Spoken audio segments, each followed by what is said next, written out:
प्राकृत वाङ्मय और श्री भूवलय जी भारतीय ज्ञान परंपरा के विविध आयाम, इस विषय पर द्विदिवसीय राष्ट्रीय संगोष्ठी में मेरा प्रस्तावित विषय है श्री भूवलय जी का मंगलाचरण, प्रथम श्लोक का वैशिष्ट्य और महत्व। तो पहले मंगलाचरण का पाठ करते हैं। अष्ट महाप्रातिहार भय भवदिंद अष्ट गुणगलोल ओम दम अष्टिंगे मनंगल पर्याय दिनेत अष्टम जिन गैर गुवैनु। इसका अर्थ है कि अष्ट प्रातिहार्यों के अतिशय वैभव से सुशोभित और अंतरंग में अष्ट गुणों की अनंत सिद्धि से संयुक्त अष्टम जिन संपूर्ण विश्व के महंत मंगल कारक है, ऐसे जिनदेव को बारंबार नमस्कार हो। यहाँ पर मंगलाचरण स्वरूप अष्टम तीर्थंकर यानी चंद्रप्रभा जिनेंद्र भगवान को नमस्कार करते हुए अष्ट प्रातिहार्य और उनके अष्ट गुण, इनकी महिमा को यहाँ पर बताया गया है। और इन अष्ट प्रातिहार्यों की महिमा और भी बहुत सारे ग्रंथों में हमें वर्णित मिलती है, लेकिन सबसे ज़्यादा प्रचलित श्री भक्तामर जी स्तोत्र काव्य में जो आचार्य मांगतुंग द्वारा विरचित है, उसमें बहुत ही सुंदर वर्णन किया गया है।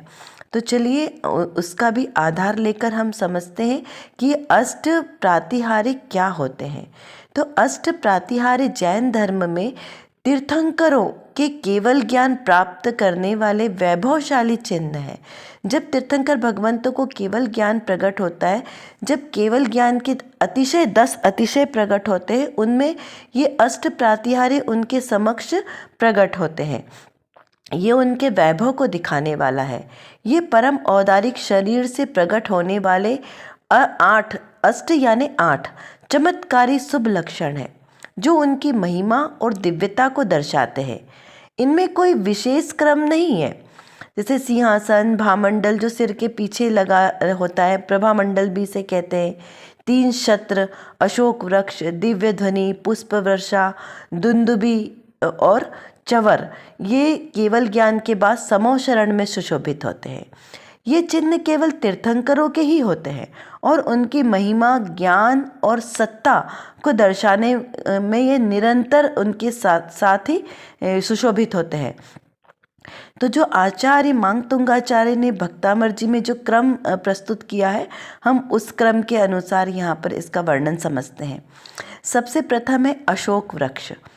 श्री भक्तामर जी स्तोत्र के 28 नंबर के श्लोक में इसका वर्णन आता है। शोक रहित है अरिहंत प्रभु, यह तरो अशोक मन भाता है। हम बीजाक्षर सहित पूजते, तन मन शांति पाता है। शोक रहित वृक्ष और अशोक का नाश करता है। तीर्थंकर के पीछे शोभायमान होता है।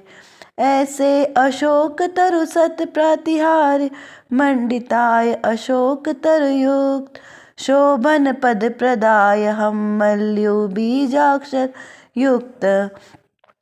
यहाँ पर ऐसे हम बीजाक्षर से युक्त ऐसे अशोक वृक्ष हमें भी सद्ज्ञान की प्राप्ति करे। अशोक यानी शोक को रहित करने वाला। कौन सा शोक? तो जन्म मरण का जो अनादिकाल का शोक लगा है, उस शोक से रहित होने वाला ऐसा यह अशोक वृक्ष हमारे भी अंतर मन में समाहित हो। हम भी ऐसी वैभव लक्ष्मी को प्राप्त करके जन्म मरण का नाश करें। इस भावना के साथ हम अनंत देव को नमस्कार करते हैं। उसके बाद आता है सिंहासन प्रातिहार्य। ये भक्तामर जी के 29 नंबर के श्लोक में इसका वर्णन आता है।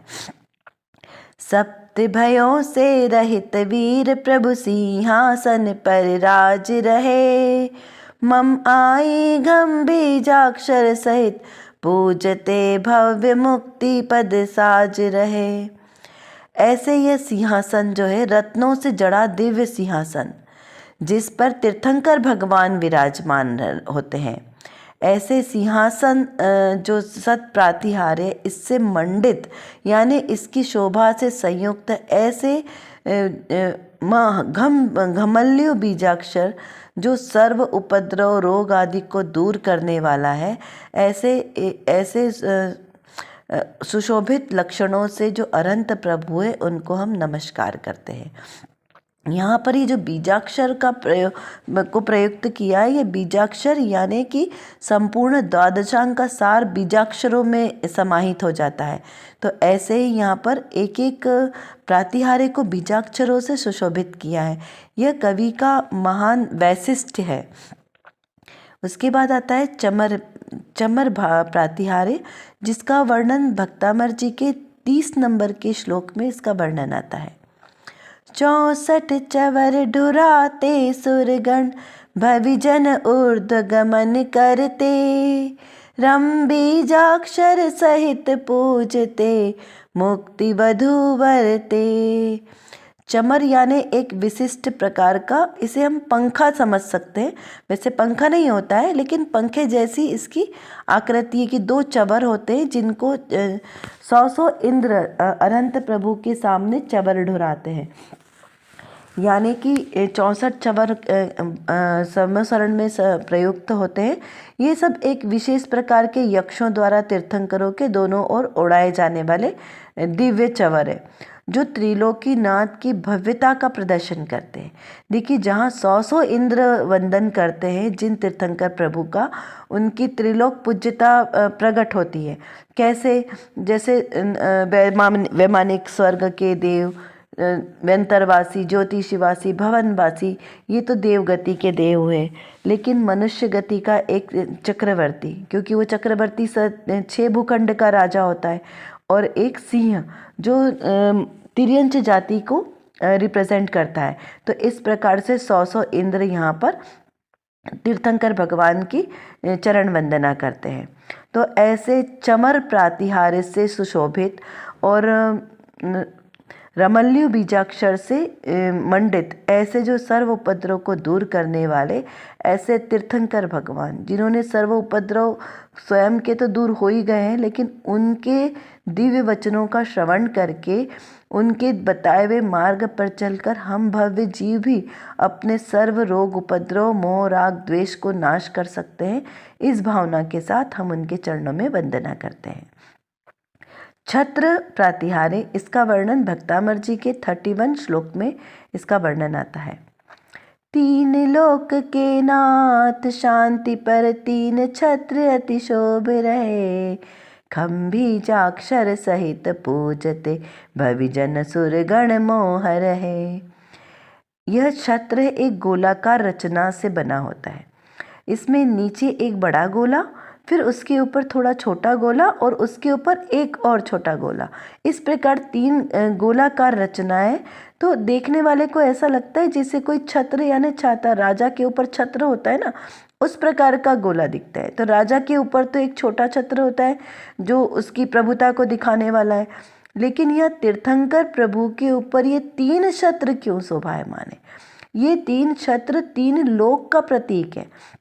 जैसे सबसे बड़ा स्वर्गलोक, ऊर्ध्वलोक का प्रतीक, उसके बाद थोड़ा छोटा गोला मध्य लोक का प्रतीक, और उसके ऊपर थोड़ा छोटा गोला वो अधोलोक का प्रतीक। ऐसे ऊर्ध्वलोक, मध्यलोक और अधोलोक 3 लोक के राज्य के सर्वोत्कृष्ट प्रणेता, नेता कहें या राजा कहें, ऐसे 3 लोक के स्वामी जो है अरहंत प्रभु है, तीर्थंकर प्रभु, उनके ऊपर ऐसे 3 छत्र शोभायमान होते। सिर्फ तीर्थंकर भगवान के ऊपर नहीं, सभी केवली भगवंतों के ऊपर 3 छत्र सुशोभित होते, क्योंकि जब वो जिनेंद्र बन जाते हैं तब फिर वहाँ पर कोई भेद नहीं होता कि तीर्थंकर है या सामान्य केवली, सभी केवली एक जैसे अरिहंत भगवान सभी बराबर होते हैं। इसीलिए उनके गुणों को सुशोभित करने के लिए ये 3 छत्र लगाए जाते हैं।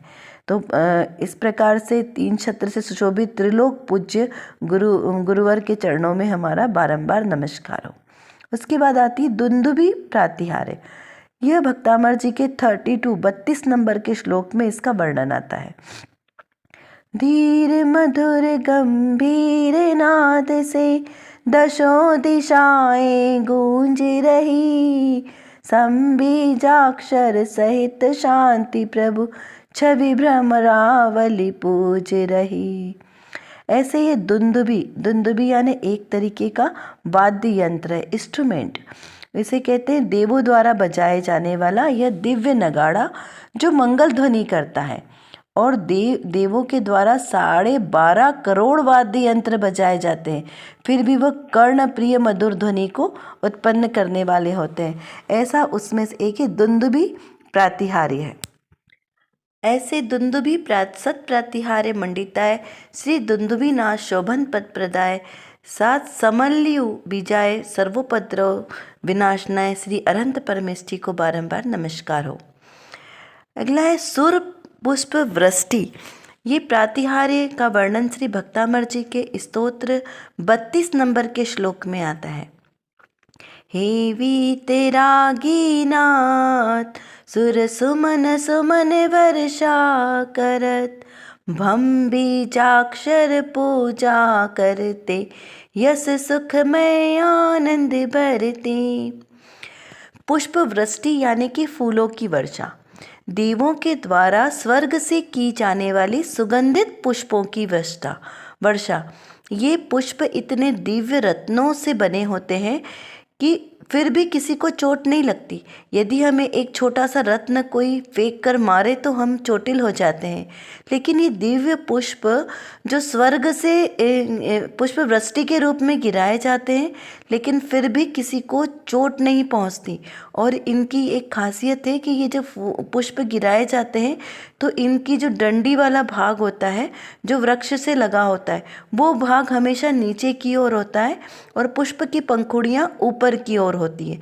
कभी ऐसे अव्यवस्थित नहीं गिरते, ऐसे सुव्यवस्थित रूप से होने वाली ये दिव्य पुष्पों की वृष्टि, यह भी एक सत प्रातिहार्य श्री जिनेंद्र भगवान का दिव्य वैभव है, जो अन्य किसी भी देवी देवताओं के लिए इस प्रकार का वैभव प्रदर्शित नहीं होता। ऐसे दिव्य पुष्प रत्नों से भी प्रभु की आरती होती है। सुर पुष्प वृष्टि सत प्रातिहार्य मंडिताय सुर पुष्प वृष्टि शोभन पद प्रदाय भमल्य उबीजाय सर्वोपद्रव विनाशनाय श्री अनंत भगवान के चरणों में बारंबार नमस्कार हो। इसके बाद अगला प्रातिहार्य भामंडल प्रातिहार्य। इसका वर्णन भक्तामर जी स्तोत्र के 34 नंबर के श्लोक में इसका वर्णन किया गया है। भामंडल यानी कि भगवान की आभा को दिखाने वाला, उनकी प्रभावना करने वाला, ऐसा भामंडल। भामंडल में सप्त भवों का भव्य जीव प्रभु देख रहे, झम बीजाक्षर सहित पूजते मोक्ष महल के लेख रहे। ये क्या है? भामंडल सिर के चारों ओर एक तेजोमय गोलाकार प्रकाश यानी ऑरा, जिसमें भव्य जीवों के पूर्व के 3 भव और वर्तमान का भाव और 3 भविष्य के भाव, इस प्रकार से 7 भाव जिनके आभा मंडल में दिखाई देते हैं। ऐसा वह दिव्य आभा मंडल, उस आभा मंडल तक पहुँचने के लिए भी भव्य जो जीव होते हैं वही जा पाते हैं। जो निकट मोक्षगामी होते हैं वही जीव उस स्थान तक पहुँच पाते हैं। ऐसे दिव्य आभा मंडल से विभूषित सत प्रातिहार्य मंडिताय भामंडल शोभन पद प्रदाय झमल्यु बीजाय सर्वोपद्रव विनाशनाय सर्व शांति कराए सर्व मंगल कराए, ऐसे जिनेंद्र प्रभु के चरणों में बारंबार नमस्कार हो। इसके बाद है दिव्य ध्वनि। दिव्य ध्वनि सत प्रातिहार्य का वर्णन भक्तामर जी स्तोत्र के 35 नंबर के श्लोक में आता है।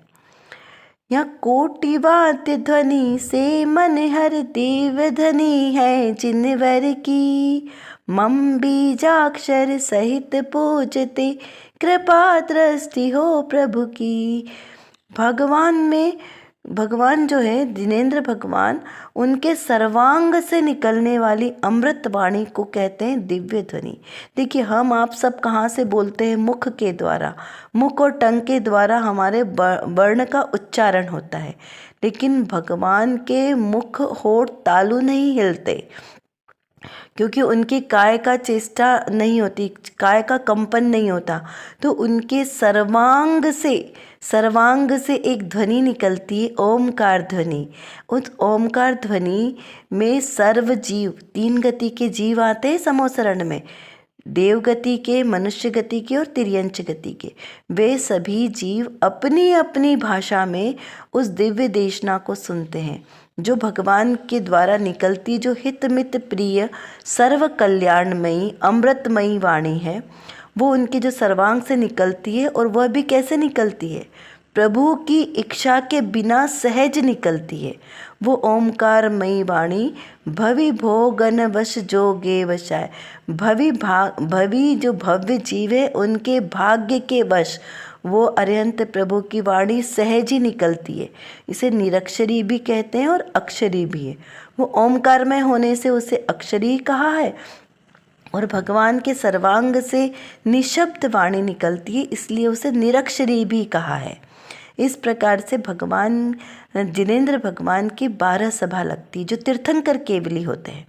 केवली भी 7 प्रकार के होते हैं, उसमें तीर्थंकर केवली की 12 सभा और समोसरण आदि लगता है, जिसमें जो दिव्य देशना होती है उसे दिव्य ध्वनि कहा है। अन्य केवली भगवंतों की गंधकुटी होती है, वहाँ पर उनकी दिव्य देशना होती है, लेकिन ये विशेष अतिशय तीर्थंकर केवलियों को ही प्राप्त होते हैं।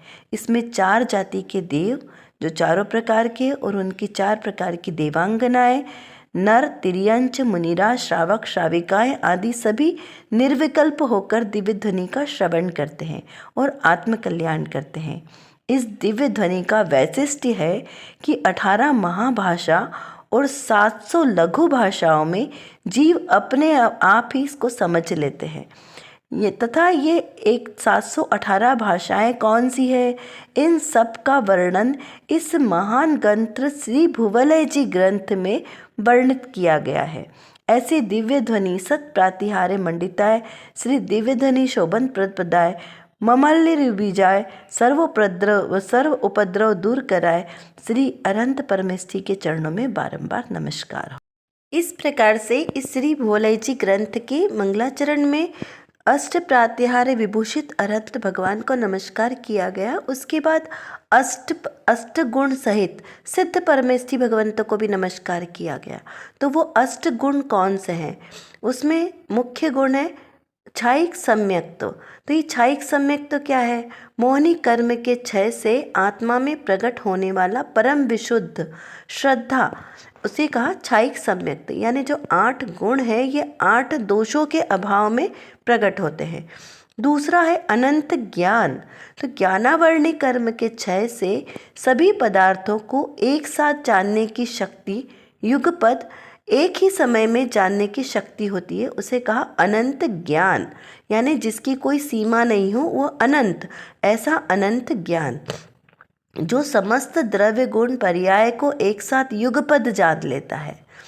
फिर है अनंत दर्शन, यानी दर्शनावरण कर्म के क्षय से सभी पदार्थों के सामान्य स्वरूप को देखने की शक्ति होना, जिसके प्रति राग या द्वेष का भाव नहीं होना। यदि किसी के प्रति राग या द्वेष का भाव होगा तो समीचीन यथार्थ स्वरूप को नहीं जान पाएगा। इसीलिए मोह राग द्वेष से रहित भाव वाले ऐसे अनंत दर्शन वाले सिद्ध परमेष्ठी हैं। अनंत वीर्य, वीर्य यानी कि सामर्थ्य, जो अंतराय कर्म के क्षय होने से प्रकट होती है। अनंत शक्ति, ऊर्जा, वीर्य, बल या पुरुषार्थ कहे तो पुरुषार्थ की पूर्ण दशा, जिसे कहा अनंत वीर्य। तो इस प्रकार से ये अनंत चतुष्टय भी कहलाते हैं, जो 4 घाती कर्मों के अभाव में ये 4 गुण प्रकट होते हैं, जो अनंत भगवान को प्रकट होते हैं। और सिद्ध भगवान को जो बचे हुए 4 अघाती कर्म हैं, उनका नाश होने पर जो 4 गुण और प्रकट होते हैं, ऐसे कुल मिलाकर 8 गुण होते हैं। उसमें है सूक्ष्मत्व, यानी नाम कर्म के क्षय से इंद्रियों द्वारा न जानने वाली अति सूक्ष्म अशरीरी अवस्था होना। अवगाहनत्व, अवगाहनत्व से क्या आशय निकलता है कि कोई जगह या स्थान को घेरना। तो आयु कर्म के क्षय से एक ही सिद्ध में अनंत सिद्धों के समान ऐसी अद्भुत शक्ति होती है कि वो एक में एक अनंत सिद्ध विराजमान हो जाते हैं। वे जगह या स्थान को घेरते नहीं हैं। तो ऐसे क्षमता के धारक सिद्ध परमेष्ठी होते हैं।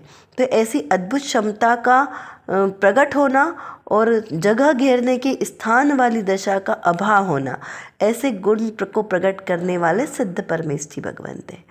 अगुरु लघुत्व, देखो अगुरु और लघुत्व, गुरु और लघु दो शब्दों से बना है। तो गोत्र कर्म के क्षय से अपने पद में समानता, न छोटा न बड़ा, न हल्का न भारी, सबको एक समान स्वरूप में विराजमान होना, वह अगु लघुत्व। फिर अव्याबाधत्व, वेदनी कर्म के क्षय से अनंत सुख की बाधा रहित अवस्था यानी निरंतर आनंद की अवस्था का प्रकट होना, उसे कहा अव्याबाधत्व। ऐसे ये 8 गुण आत्मा के अनंत गुणों का ही प्रगटीकरण है, जो कर्म मलों के हट जाने के बाद पूरी तरह से प्रकट हो जाते हैं, जिससे आत्मा परमात्मा स्वरूप को प्राप्त होता है। सम्यक्त्व सुदर्शन ज्ञान, अगुरु लघु अवगान, सूक्ष्मत्व वीर्य गुण खान, निर्बाधित सुख वेदन, है गुण अनंत के धाम, बंधन अगणित मेरे। ऐसे अशरीरी सिद्ध भगवान को हमारा बारंबार अगणित बंधन हो। इस प्रकार हमने श्री भूवलय जी ग्रंथ के आधार से यह जाना कि 8वीं से 12वीं शताब्दी के लगभग हुए ये महान बहुभाषी कोविद आचार्य कुमुदेंदु देव ने गणित प्रधान अंक पल्लव लिपि, यवनांक यानी यवनांक लिपि कहे या फिर सुंदरी लिपि कहे, इसमें लिखा हुआ यह प्रथम अद्भुत ग्रंथ हमें प्राप्त हुआ है, जिसके पठन पाठन से मन में बहुत ही हर्ष और आचार्य देव के प्रति अत्यंत विनय भाव प्रकट हुआ है। उनकी अत्यंत महिमा आई है। कितना विलक्षण ज्ञान के धनी ऐसे आचार्य देव थे। इस मंगलाचरण में 8 प्रातिहार्य से सुशोभित और 8 गुणों से संयुक्त अनंत भगवान सिद्ध परमेष्ठी भगवान को नमस्कार किया गया है, जो अष्टम भू यानी ईशत प्रागभार पर विराजमान है। उनको नमस्कार करते हुए अष्टम तीर्थंकर श्री 1008 चंद्रप्रभ स्वामी को भी नमस्कार किया गया। इस प्रकार से 4 बार यहाँ पर अष्टम शब्द आया है।